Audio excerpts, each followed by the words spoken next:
Hello everyone, this is Coach Pablo and welcome to the third day of The Voice Kids Blind Auditions. Sobrang gagaling talaga ng mga batang ito.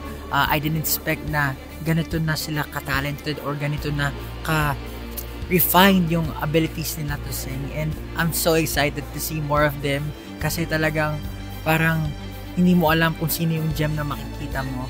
But I just want to say na nakakatuwa na panoorin itong mga batang to and yung stories nila pagdating sa kung bakit nila ginagawa itong pagsali dito sa contest na to. I'm excited for them and ayun, good luck to everyone. What's up everybody? This is Coach Billy. Nandito na tayo sa episode 3. I'm really excited kasi ako lang yung hindi masyado nakakabuo pa ng team ko. The rest of them, medyo marami-rami na yung nabubuo nila. Pero me, I still have a lot to listen to and a lot to look forward. So, basta, abangan nyo ang third ep namin dito sa The Voice Kids.